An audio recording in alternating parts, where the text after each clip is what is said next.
Kerajaan tidak boleh terlibat secara langsung dalam menyelesaikan isu kelewatan gaji melibatkan kaki tangan bernama TB. Ini kerana syarikat televisyen itu bukan milik kerajaan.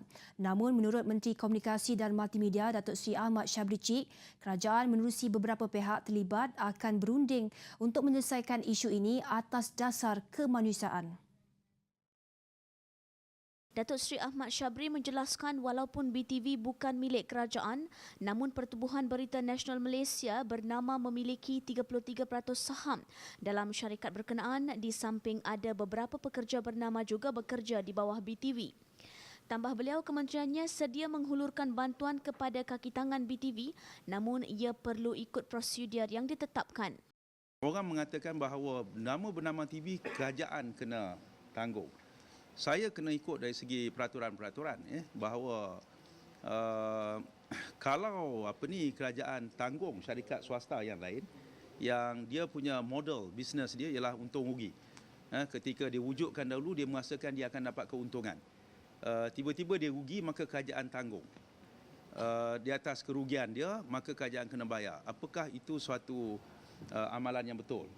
Dan saya rasa saya akan dibelasah banyak pihak simply guna duit kerajaan untuk bail out orang yang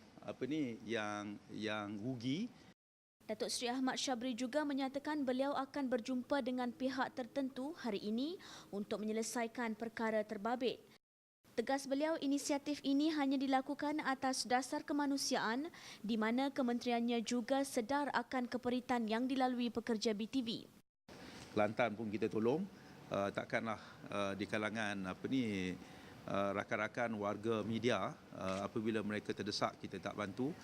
Saya dah minta supaya kawan-kawan dalam kementerian mencari jalan sekurang-kurangnya kita selesaikan soal gaji mereka dan kita akan cuba berunding dengan syarikat yang berkenaan macam mana untuk mencari jalan yang terbaik, sama ada nak teruskan jangka hayat bernama TV ataupun mencari model lain yang paling sesuai.